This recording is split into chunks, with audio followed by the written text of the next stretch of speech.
मैं धूली पे से उठाने वाला परमेश्वर हूं। लेकिन कब? कहता है जब आप अर्पण और समर्पण करते हैं। आज का हमारा टॉपिक है, लिख लो, स्क्रीन पर देखेंगे, अर्पण और समर्पण। क्या आप चाहते हैं खुदा आपका स्टैंडर्ड बनाए रखे, आपको हर विपत्ति से बचाए? तो इसका मतलब यह है कि आपको अपनी लाइफ में अर्पण और समर्पण करना है। इंग्लिश में बोलते हैं ऑफरिंग एंड डेडिकेशन।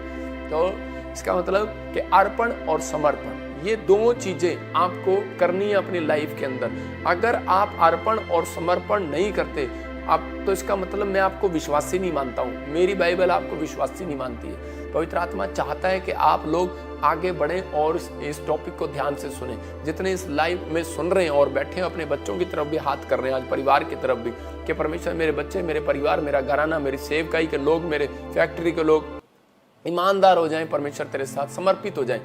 तो यायर के बारे में लिखा एक जगह पर, कह रहा है यायर का बड़ा नाम है, बड़ा पैसा है, बड़ी शोहरत है, लेकिन कहता है उसका बड़ा स्टैंडर्ड है, बड़े मंदिर का पुजारी है, वो जाता है, मंदिर का सरदार है। और सी समय उसका एक दिन उसके पास एक व्यक्ति आता है और दौड़ा और बताता है तेरी लड़की बीमार है। वो जाता है फटाफट अपना स्टैंडर्ड मेंटेन करने के लिए। उसके पास धन है, दौलत है, पैसा है, सब जगह दौड़ता फिरता, लेकिन उसको जब जवाब मिल जाता है और डॉक्टरों से, वैद्यों से, तो उसी समय लोग बोलते हैं कि तेरी लड़की तो मरने पर है, तेरा बच्चा तो मरने पर है। और उसी समय वो टूट जाता है। और उसी समय, लेकिन वो जानता है यीशु मसीह के बारे में, लेकिन उसने उसी दिन एक फैसला लिया।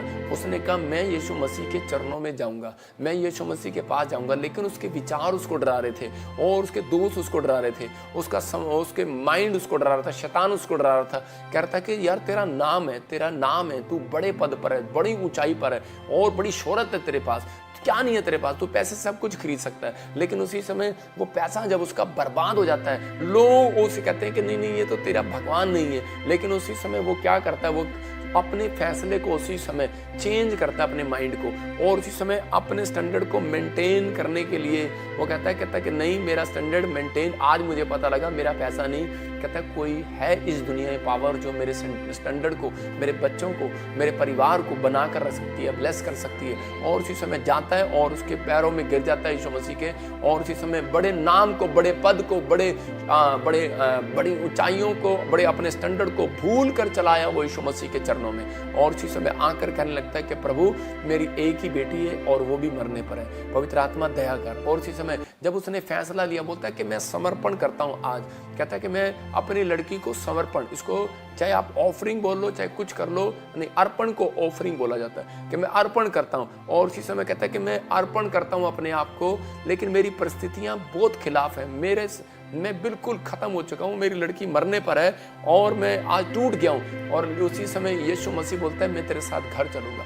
लेकिन उसी समय जब वो घर जा रहे होते हैं, तो मरकुस के 5:36 में लिखा कि कुछ लोग उसको आकर बोलते हैं, डराते हैं। उसने क्या कहा, दुष्ट जन जिस बात के लिए डरता है वो उस पर आ पड़ती है। और उसी का रिश्तेदार उसके पास आता है और वो कहता है कि तेरी लड़की तो मरने पर। लिखा जो वो बात कह ही रहे थे उसको यीशु ने अनसुनी कर दिया। इसका मतलब कि जो बात आपको लोग कहते हैं, आपको उसको अनसुनी करना है। जो आपका दिमाग कहता है उसको आपको अनसुनी करना है। जो आपके विचार आपको कहते हैं उसको आपको अनसुनी करना है, मतलब कि उसको आपको कैंसिल करना है। जो ड्रीम आपको दिखाते हैं, कहता है उसको अनसुनी करके नहीं, कहता है उसी समय उसको अनसुनी करना है, कैंसिल करना है। अगर बैड ड्रीम है, अगर गुड ड्रीम है, तो उसको आमीन बोलकर रिसीव करना है।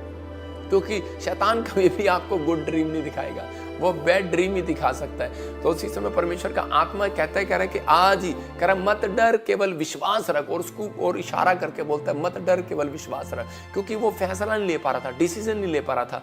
एक व्यक्ति जब तक डिसीजन नहीं लेता कि मुझे क्या करना क्या नहीं। एक आदमी मेरे पास आया और वो आकर कहने लगा कि पापा मेरी शराब छूट जाए तो मैं प्रभु में आ जाऊंगा, अपने प्रभु को बोलो कि भाई मेरी शराब छुड़वा दे। मैंने कहा जब तक तू डिसीजन नहीं लेगा परमेश्वर तेरी शराब नहीं छुड़ाएगा। याद रखना कि आपको डिसीजन लेना पड़ता है।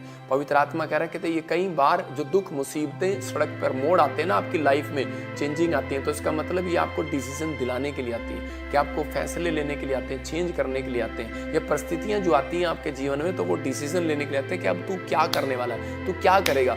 जो लोग डिसीजन लेकर मुड़ जाते हैं परमेश्वर की ओर और उसी समय पाप से अलग हो जाते हैं, तो उसी समय परमेश्वर उनकी ओर मुंह करता है और उन्हें शांति देता है। यीशु मसीह के नाम में। जितने मुझे लाइव देख रहे हैं, आज मैं कह रहा हूँ परमेश्वर आज आपकी ओर मुंह कर रहा है और आपके घराने को इस वचन के बाद शांति मिलेगी यीशु मसीह के नाम में। फैसला लिया इसने अपनी बेटी को, और उसी समय बोलता है प्रभु मेरे साथ घर चल। देखो वो फोटो में देख रहे हैं आप, वो उसके पैरों में गिरा हुआ है, और उसके बाद यीशु मसीह उसके घर जाता है और उस लड़की को बोलता है तलीता कुमी, और उसका मतलब कि लड़की उठ खड़ी हो जा, और वो उठ खड़ी हो जाती है। क्यों? क्योंकि ये आदमी जो है अपने क्या करके आया था, अर्पण कर दिया इसने। किसको? कहता है कि बड़े नाम को, बड़ी शोहरत को, अपनी